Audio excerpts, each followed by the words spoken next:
चलिए बेटा, पावर के न्यूमेरिकल्स हम लोग देख रहे थे। लेट्स कैरी फॉरवर्ड, आगे की भी हम पावर के न्यूमेरिकल्स को देखते हैं ज़रा।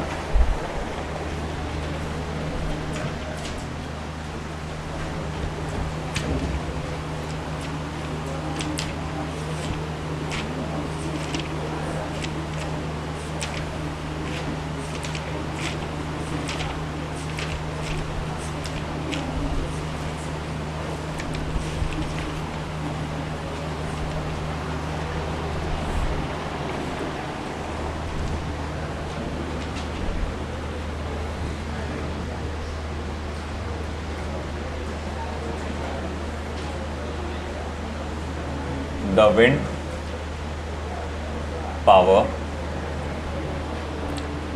powered generator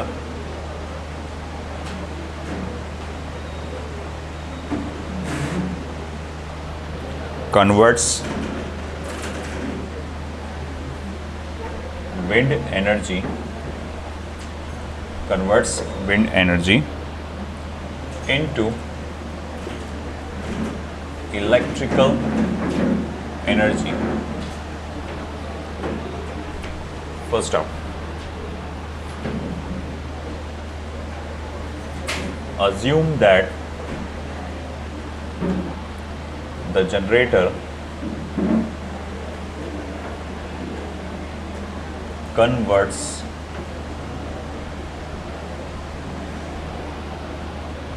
a fixed fraction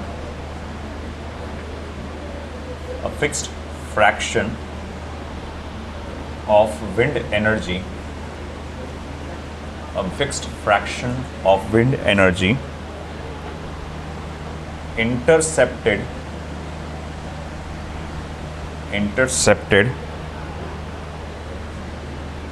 by its blades into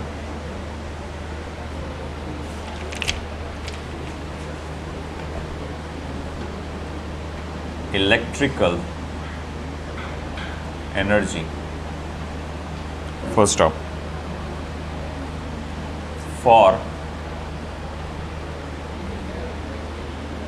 wind speed v, the electric power output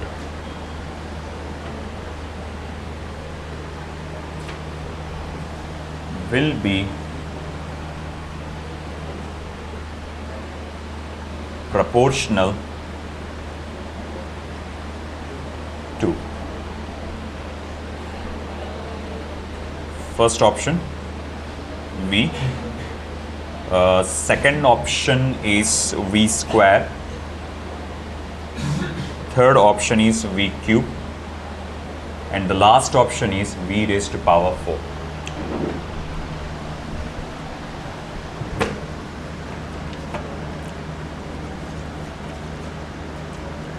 ठीक है,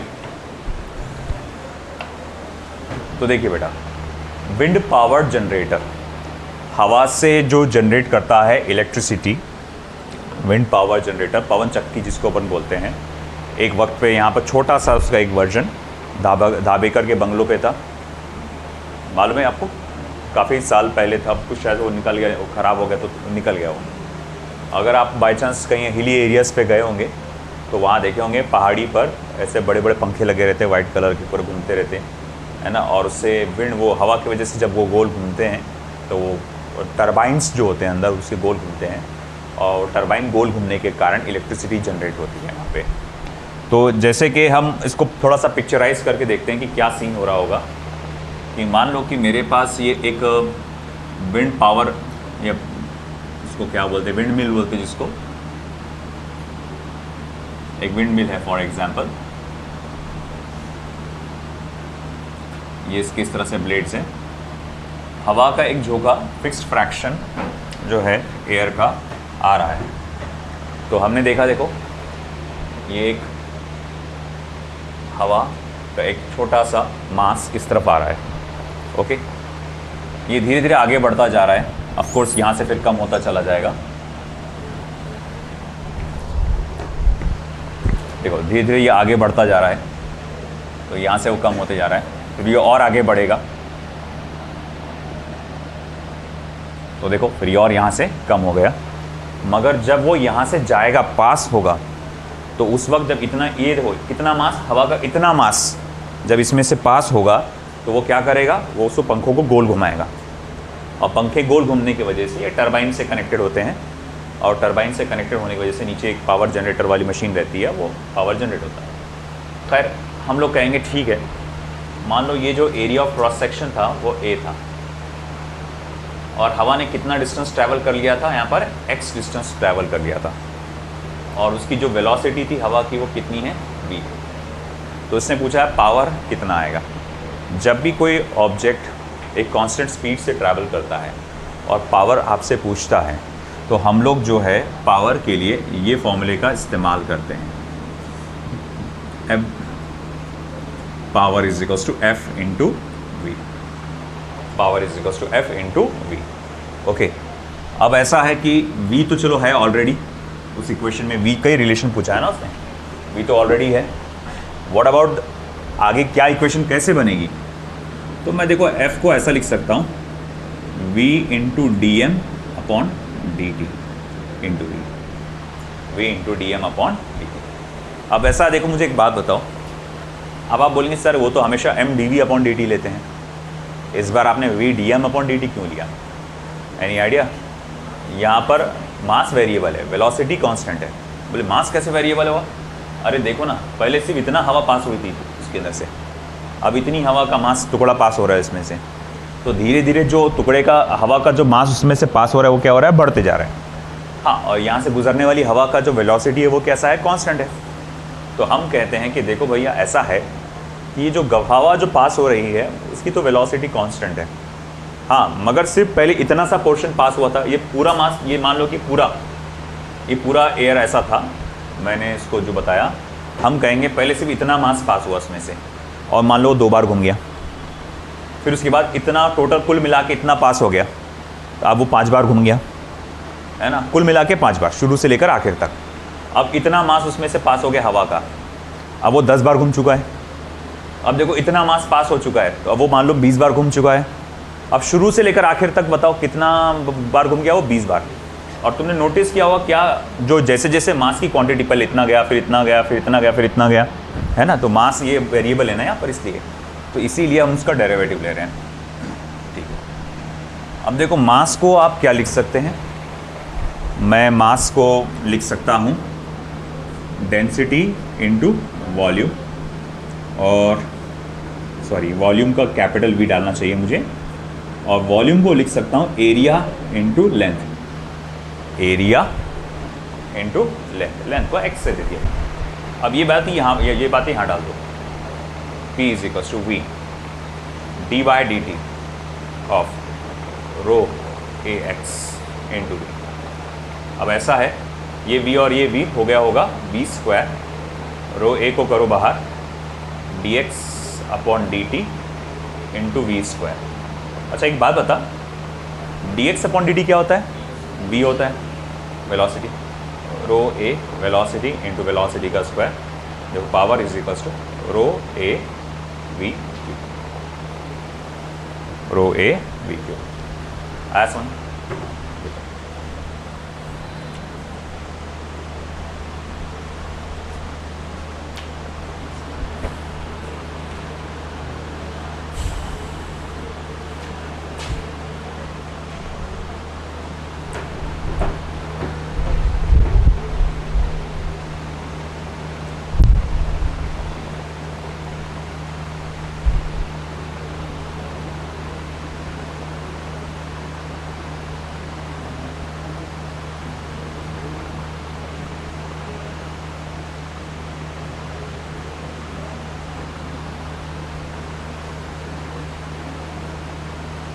A car of mass small m is driven with acceleration small a along a straight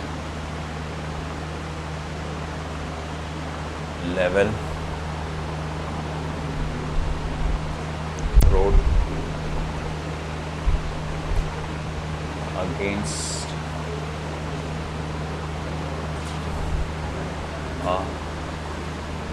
constant external resistive force capital R when velocity of the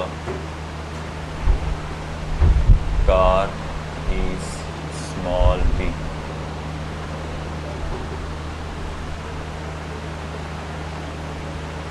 The rate at which the engine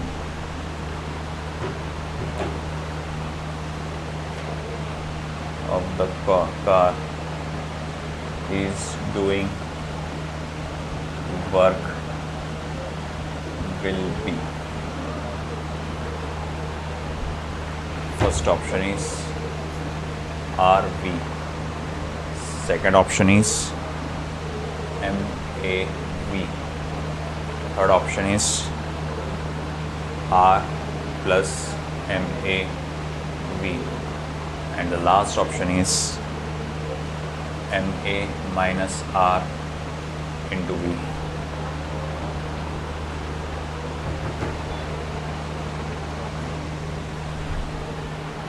एक आसान सा question है।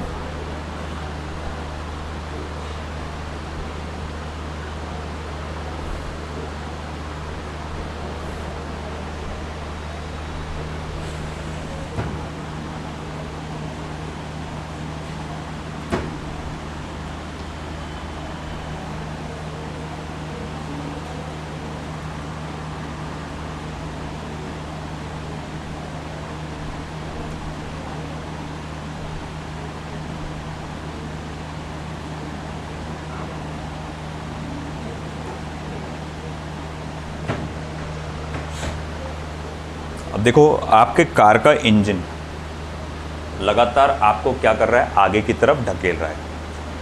तो मैं कह सकता हूँ applied force गाड़ी को सामने की तरफ लग रहा है, मगर जब वो गाड़ी आगे जा रही है उसको लगातार पीछे की तरफ हवा का रेजिस्टिव फोर्स फील हो रहा है।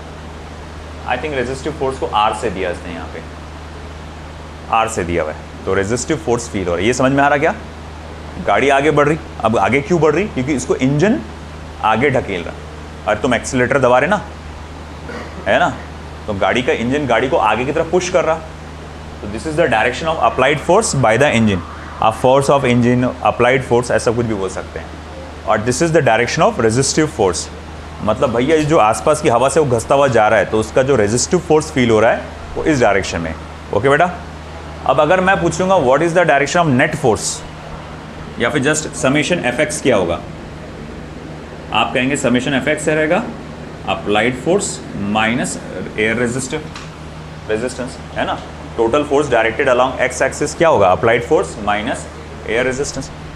मगर जैसे कि हम जानते हैं न्यूटन साहब ने क्या बोल के गए, it is mass into acceleration, therefore mass into acceleration is equals to applied force minus resistance. तो फिर मैं यहाँ लिख सकता हूँ therefore applied force is equals to what, MA plus R। Applied force is equals to what, MA plus R। तो फिर मैं बोलूँगा ठीक है, power delivered by the engine, power delivered by the engine क्या रहेगा, जो इंजन का फोर्स है मतलब अप्लाइड फोर्स है, मल्टीप्लाई बाय जो वेलोसिटी से गाड़ी आपकी चल रही है ना। अभी वेलोसिटी कितनी है गाड़ी की, v है, बोला है ना, v वेलोसिटी से चल रही है। तो अब अगर मैं कहूँगा अगर ऐसी बात है तो वो तो फिर कितना हो गया, MA plus R into V, है ना। जब गाड़ी v वेलोसिटी पे है, जब गाड़ी v वेलोसिटी पे है उस वक्त जो इंजन है इतना पावर डिलीवर कर रहा है। बताओ ऐसा कौन सा ऑप्शन है, C option, R plus MA into V. हाँ, मगर एक बात ध्यान में रखें, यहाँ गाड़ी का मोशन एक्सेलरेटेड मोशन है, यानी इसकी स्पीड लगातार बढ़ रही है। हाँ, मगर जब उसकी स्पीड v है, मान लो तुमने इंजन पे पैर, सॉरी एक्सीलरेटर पे पैर दबा के रखे आपने, गाड़ी की एकदम स्पीड बढ़ते जा रही, अब मैं बोलूँगा जब आपकी गाड़ी की स्पीड 60 किलोमीटर पर आवर होंगी, उस वक्त बताओ तुम्हारे गाड़ी का पावर, इंजन कितना पावर डिलीवर कर रहा होगा, उस वक्त का ये फॉर्मूला आएगा। अगर इमेजिन करो कि गाड़ी मेरी कांस्टेंट स्पीड से चल रही है, अगर गाड़ी मेरी कांस्टेंट स्पीड से चल रही है, तो अब बताओ पावर का फॉर्मूला क्या रहेगा, पावर डिलीवर्ड बाय इंजन का फॉर्मूला क्या रहेगा। अगर गाड़ी कांस्टेंट स्पीड से चल रही है ना, अभी जो मैंने बताया ये फॉर्मूला कब के लिए लागू है, एक्सेलरेटेड मोशन से चल रही है और आपको स्पीड v पर पूछा गया है। तो अब आप बताओ कि भाई आपकी गाड़ी कांस्टेंट स्पीड से चल रही है, तो इंजन कितना पावर, अब ये मत बोलना कि सर इंजन पावर ही नहीं देगा क्योंकि वर्क लगेगा नहीं है, नहीं बेटा, हवा की वजह से लगेगा। बोलो क्या रहेगा, हाँ बोल, very good, excellent job, R into V. Acceleration zero हो जाएगा ना भैया, आप कांस्टेंट स्पीड से चल रहे हैं ना आप, तो एक्सेलरेशन क्या हो गया, जीरो। तो उस वक्त आपका जो आंसर है वो क्या हो जाएगा, जस्ट R इंटू वी। चलो लिख लो ये।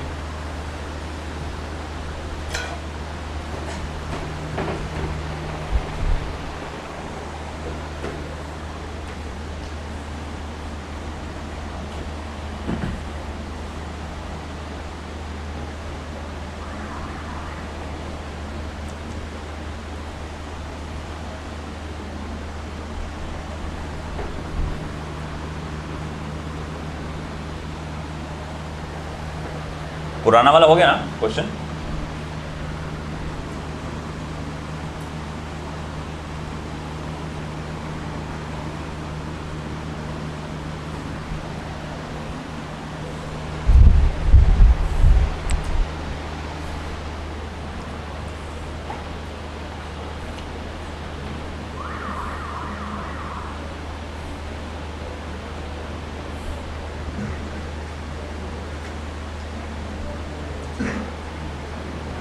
A train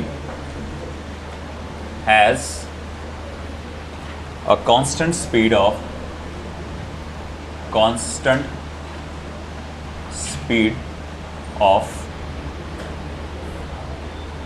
40 meter per second on a level track,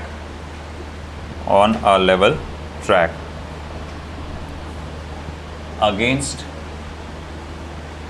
a resistive force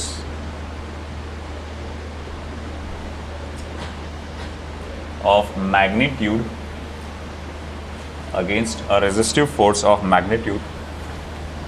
3 into 10 raised to power 4 Newton. Full stop. Find the power of the engine. Find the power of the engine. चलिए easily बता दोगे आप मुझे, बताओ क्या रहेगा answer.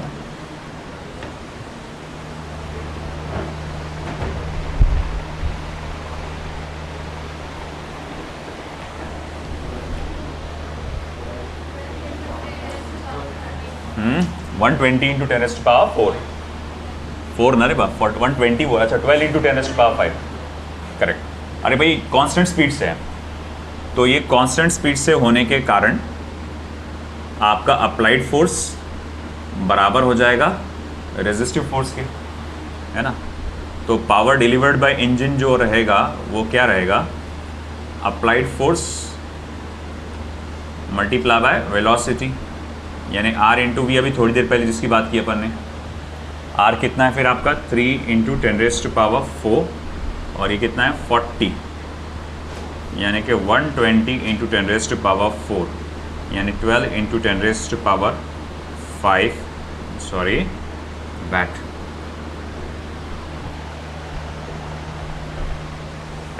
ये आएगा आपका answer.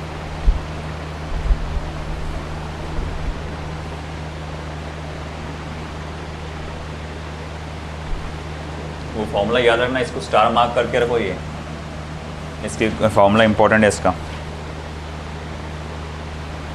A car of mass 1250 kilogram experience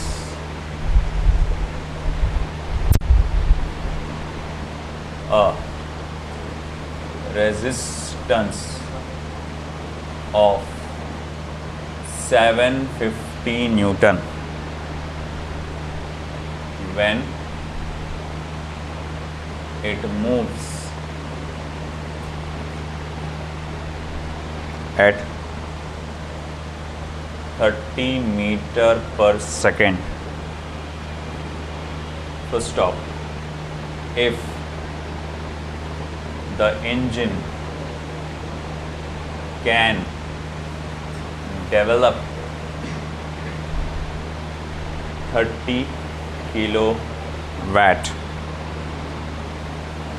at this speed, comma, the maximum acceleration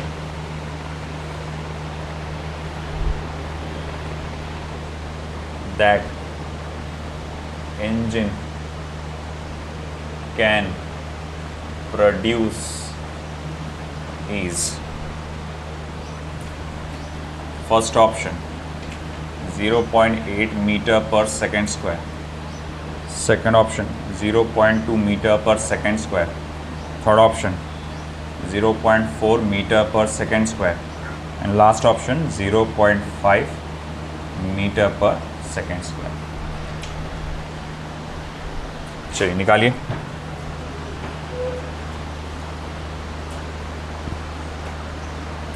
यही फॉर्मूला इस्तेमाल करना है आपको।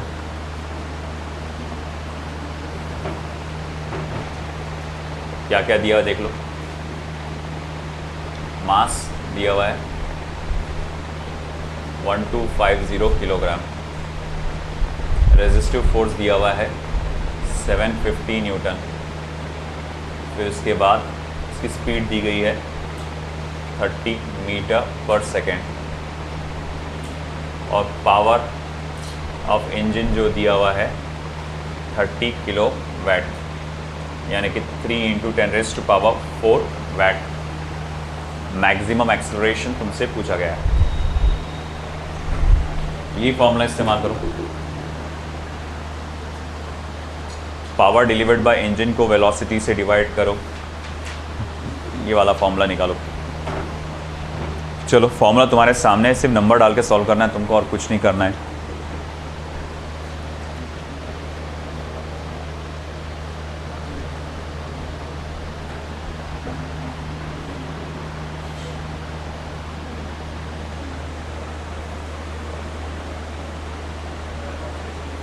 Option which one, sorry, second one, yes correct, good. देख, पावर ऑफ इंजन को अगर मैं वेलोसिटी से डिवाइड करूंगा तो ये ma + r हो जाएगा, है ना। तो पावर ऑफ इंजन कितना है 3 × 10⁴, और ये कितना है वेलोसिटी 30, m कितना है आपके पास 1250 a प्लस r कितना दिया हुआ है 750, फिर इसके बाद ये कितना हो जाएगा 30,000 अपॉन 30, ये हो जाएगा 1000। तो 1000 is equals to 1250 a plus 750, फिर उसके बाद 1000 में से 750 गया तो बचा कितना 250 अपॉन 1250। हाँ, इसकी वैल्यू फिर 0.2 आ जाएगी, क्योंकि 250 अपॉन 125 2 होता है, तो 250 अपॉन 1250 वो हो जाएगा 0.2, and the answer will be 0.2। That's correct, very good.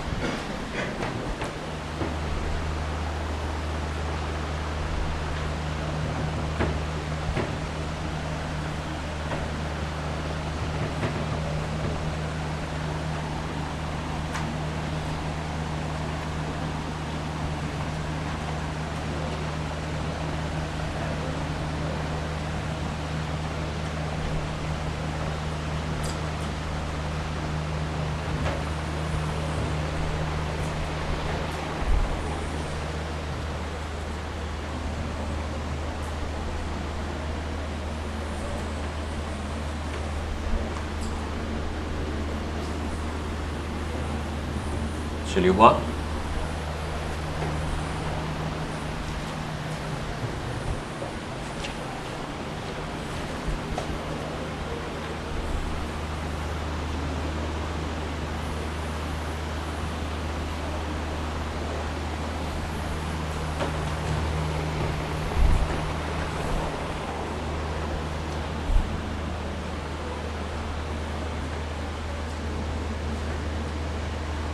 velocity and displacement of an automobile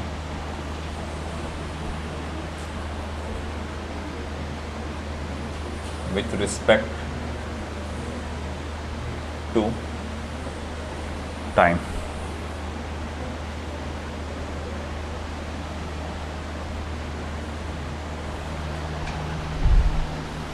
Velocity and displacement of an automobile with respect to time.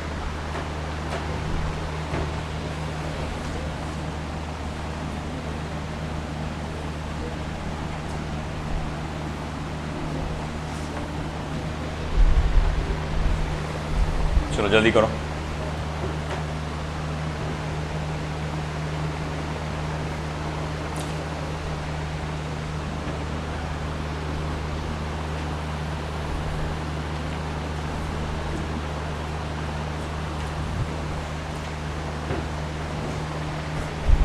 मान लो एक गाड़ी है, वो मोशन स्टार्ट करती है from rest, after time T उसकी velocity क्या होगी हमको वो कैलकुलेट करना है।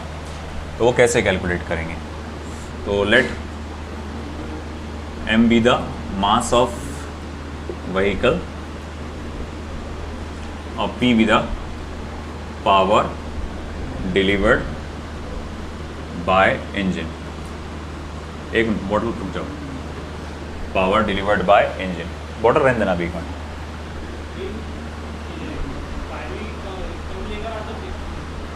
टेस्ट की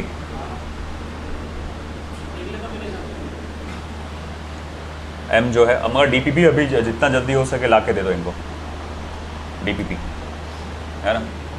तो m जो है मास ऑफ व्हीकल, p जो है पावर डिलीवर्ड बाय इंजन। तो जैसे कि हम जानते हैं F is equals to P into V. हमारे पास ये एक पर्टिकुलर फॉर्मूला है, किसी भी instant P is equals to F into V, ये फॉर्मूला है। किसी भी इंस्टेंट पे अगर आपको पावर कैलकुलेट करना है कि भाई v ये इतनी इतनी वेलोसिटी है तो पता लगाओ क्या रहेगा, फॉर दैट सिचुएशन ये हमारे पास फॉर्मूला है। तो हम यहाँ लिख सकते हैं P is equals to mass into acceleration into V. मैं लिख सकता हूँ mass into D we upon D T into V. तो मैं यहाँ लिखूँगा फिर v into D V is equals to P by M into D T. कुछ बात समझ में आई आपने क्या किया? हमने यहाँ पे v into D V, M को इधर ट्रांसफ़र किए, डी टी को इधर ट्रांसफ़र किए। अब इसे इंटीग्रेट करो, 0 टू t 0 टू v। मान लो उसने मोशन रेस्ट से स्टार्ट किया होगा तो इनिशियल लिमिट क्या होगी? 0, और फिर बाद में टाइम t के बाद वो v वेलोसिटी अचीव कर चुका होगा। तो फिर हम कहेंगे ठीक है, तो फॉर्मूला क्या हो जाएगा फिर? v square upon 2 p by M into T. थोड़ा सा डायरेक्ट कर रहा हूँ मैं, आपको मालूम है इंटीग्रेशन लेने पे v स्क्वायर अपॉन 2 आएगा। इवन अगर आप लिमिट्स भी डाल दोगे तो v स्क्वायर अपॉन 2 माइनस 0 वो घुमा फिरा के वही आने वाला है। p बाई एम कॉन्स्टेंट है, साइड में हो जाएगा, dt का इंटीग्रेशन होगा t, लिमिट्स डालने के बाद t माइनस 0 डी रहेगा। अब देखो v square is equals to फिर p बाई एम या v is equals to twice p upon m t raise to power 1/2। कुछ समझ में आया ये, है ना? तो वेलोसिटी जो है डायरेक्टली प्रोपोर्शनल किसको आ रही है? टाइम के पावर 1/2। स्क्वायर रूट हो जाएगा ना, यहाँ v स्क्वायर है, स्क्वायर रूट लेंगे तो सब कुछ स्क्वायर रूट में आ जाएगा। तो मैं यहाँ लिख सकता हूँ therefore v is directly proportional to t raise to power 1/2। ये मेरे पास पहला रिलेशन आ गया वेलोसिटी और टाइम को लेकर, है ना। अब आई दूसरा रिलेशन जो कि मुझे डिस्प्लेसमेंट या कभी कभार वो पोजीशन भी बोल सकता है, उसका फॉर्मूला कैसा आएगा? बहुत आसान है, इस पर भी आप अंदाज़ा लगा सकते हैं। आप जानते हैं v इज इक्वल्स टू क्या होता है? Change in position upon change in time, dx अपॉन dt। तो मैं कहूँगा ठीक है, तो ये हो जाएगा dx अपॉन dt is equals to twice P M, sorry twice P upon M into T rest to power 1/2। अब बेटा क्या करेंगे आप, dt को उधर ट्रांसफर कर देंगे, therefore dx is equals to twice P upon M into T rest to power 1/2 into dt, raise to power 1/2 into dt।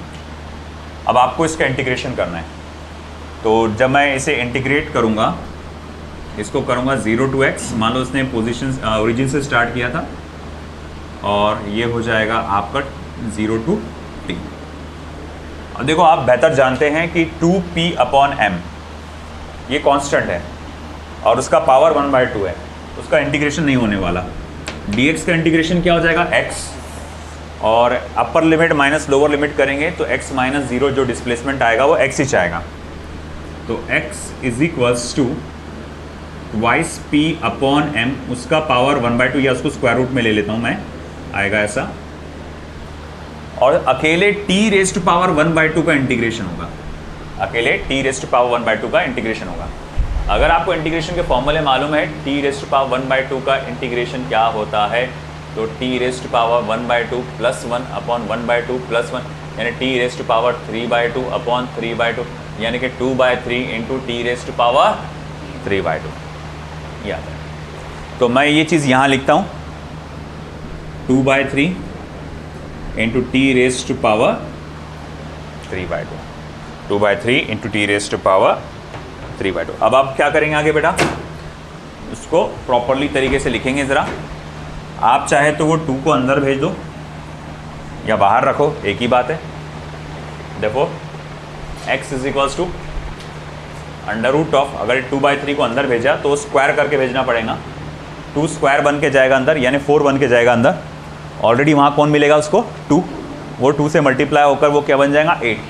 3 को स्क्वायर बन के जाना पड़ेगा अंदर, वो 9 बन के जाएगा। तो under root of 8p upon 9m t rest to power 3/2। देखो x is equals directly proportional to t rest to power 3/2, है ना। आपने किसने लाया था वो, मामा आपने शायद से क्वेश्चन लाए थे, वो ट्रेन वाला था शायद से, है ना। तो वो वही है, कार की जगह वो ट्रेन था उसके अंदर, और ये आपका रिलेशन आ गया उसके अंदर, ठीक है। इंपॉर्टेंट है ये क्वेश्चन, ये पार्ट इंपॉर्टेंट है, ध्यान दीजिएगा इसके ऊपर, ये एग्जाम्स में आ सकता है। आप नीट बोलो, जेई बोलो, ये रिलेशन पूछ सकता है आपसे।